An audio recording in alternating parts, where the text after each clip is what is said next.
안녕하세요. 진주쌤입니다. 안녕하세요.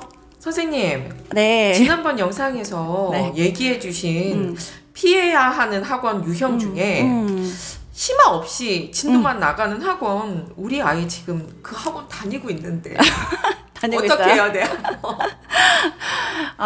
일단 제가 지난번 영상에서 네. PAR 학원 유형 중에 첫 번째로 이제 심화 없이 진도만 쭉쭉 빼는 학원 좀 네. 깊이 하는 게 좋다 이제 이렇게 말씀을 드렸는데 이제 영상 보시고 저한테 이제 개인적으로도 질문이 좀 많이 왔어요. 우리 지금 아이 심화 안 하고 있는데 어떡하냐. 그 학원 어떻게 계속 보내야 되냐 이제 이런 질문들을 개인적으로 되게 많이 받았는데 사실 이제 학원에서 그때 이제 말씀드린 뭐 그런 보습 학원들 같은 경우는 심화 과정이 이제 없이 그냥 쭉 진도만 빼는 학원들이 있고 네.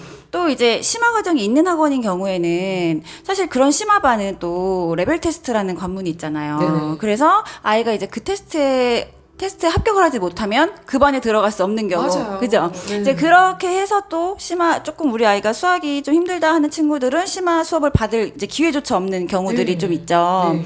근데 실제로 심화가 필요한 학생들은 오히려 이런 친구들이 더 이제 심화 수학이 필요하죠. 네. 잘하는 친구들이야 물론 학원에서 나가는 심화반에 들어가서 이제 학원의 진도도 잘 따라가고 무리 없이 나가니까 그 친구들은 사실 크게 무리는 없는데 네. 이제 오히려 이게 작은 보습 학원들 같은 경우에서 심화 학습을 안 하는 친구들이나 아니면 심화 수업 자체로 이제 들어가지 못하는 친구들 같은 경우 이제 이런 친구들은 그러면 심화 학습 안 하고 그냥 넘어가야 되냐 이제 저는 이 부분에 대해서 조금 오늘 얘기를 좀 드리고 싶어요. 네. 선생님, 그런데 보통 어려운 문제로 애들 기운 빼지 말라고 하잖아요. 심화 꼭 네. 해줘야 돼요?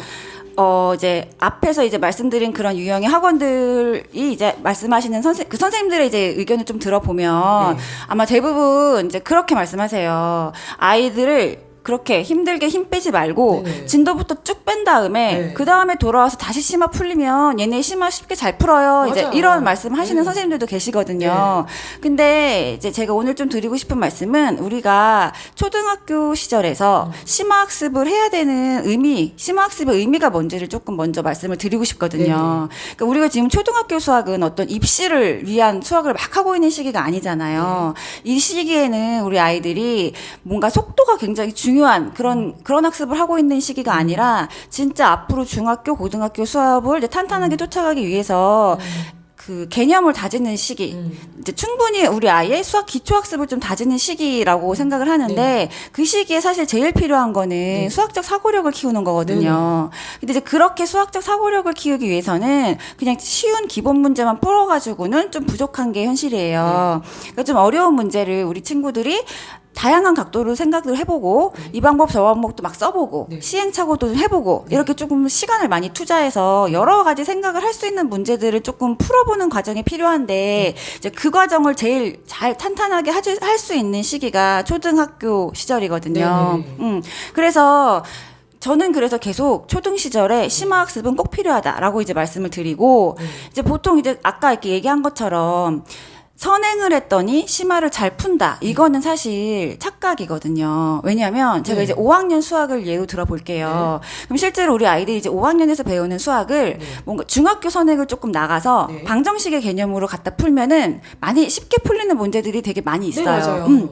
근데 그럼 이 친구들은 5학년에서 배워야 될 심화를 한 걸까요?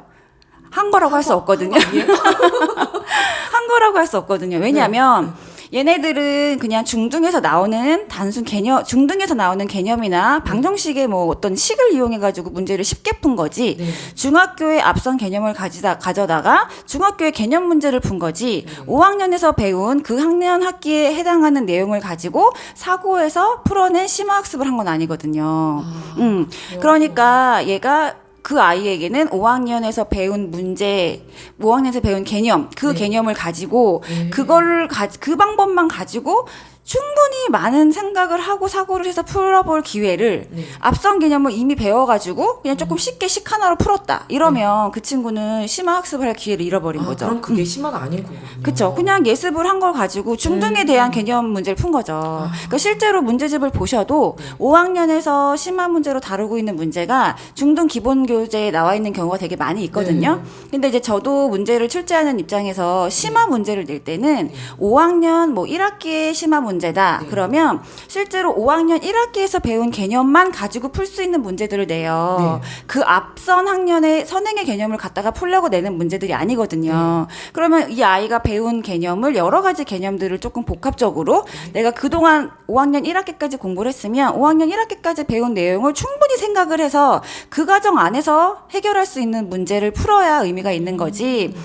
미리 어떤 공식 하나를 배워서 되게 손쉽게 문제를 풀었다. 그거는 우리가 원하는 심화학습의 의미와는 좀 다른 거죠. 그렇군요. 그럼 심화 선생님 네. 집에서라도 해줘야 될 것 같은데 집에서 엄마가 심화를 봐줄 때 어떤 방법이 좋을까요? 일단 이제 의문을 가지실 수는 있어요. 학원에서도 심화를 안 하는데 우리 네. 아이를 집에서 할 수 있을까? 네. 근데 어떻게든 저는 심화학습은 좀 우리 친구들이 경험을 하고 넘어갔으면 좋겠다. 네. 왜냐하면 이 친구가 지금 심화 어려워한다고 초등 수학에서 심화를 패스했어. 그러면 초등 때 심화 못했던 친구가 중등 가서 심화 할 수 있을까요? 고등 가서 심한 더 못하겠죠. 안 될 것 같아요. 그러니까 지금 초등 과정에서 조금 우리 아이가 어려워한다고 해도 일단은 그 기대치를 조금 낮추시더라도 하루에 한 문제가 됐든 두 문제가 됐든 아이의 역량에 따라서 그 경험을 하고 넘어가는 게 중요하거든요. 그러니까 이제 뭐 예를 들어 우리 친구가 심한 문제를 한 두 문제 정도는 하루에 두 문제 정도는 할 수 있을 것 같아. 이제 그러면 엄마가 너 크게 이제 욕심을 내지 마시고 그 두 문제를 우리 아이가 스스로 풀어낼 수 있도록 조금 도와주시는 역할을 해주시는 게 필요하거든요. 그래서 우리 아이가 이 문제를 자기 스스로 풀었다. 그래서 내가 이런 심한 문제를 풀어냈구나 하는 작은 성취감을 조금 맛보면 하루에 한 문제가 됐든 두 문제가 됐든 그런 작은 성취감들이 쌓여서 학년이 올라갈수록 우리 아이가 이제 심화를 조금 더 수월하게 받아들일 수 있게 돼요. 선생님 그러면 성취감 너무 좋아요. 오늘부터 당장 심화 문제 풀릴까요? 근데 또 제가 이제 이런 심화 문제가 중요하다, 심화 학습을 해야 된다, 이제 이렇게 얘기를 하시면 또 당장 갑자기 기본, 이제 막 5학년 1학기 기본 끝냈는데 갑자기 막 최상위, 최고 수준 이런 문제집 사다가 너 심화해야 돼. 이렇게 이제 들이미는 학부모님도 계시거든요. 안 되죠. 아이들이 사실 심화 문제는 어려워하는 게 맞고요. 다 많은 이유로 우리 아이들이 어려워해요. 근데 이제 그렇게 단계를 건너뛰고 갑자기 이제 기본에서 심화 문제를 확 들이민다든지 이제 이러면 오히려 독이 될 수 있는 거거든요. 그래서 우리 아이들이 심화 문제를 왜 어려워하는지, 어떤 부분에서 어려워하는지, 그 다음에 어떤 단계를 밟아서 심화 학습을 해야 되는지, 이제 이런 것들에 대해서는 제가 또 다음 영상에서 준비해서 말씀을 드려보도록 하겠습니다. 네, 선생님 오늘도 도움되는 말씀 감사합니다. 네, 시청해주셔서 감사합니다.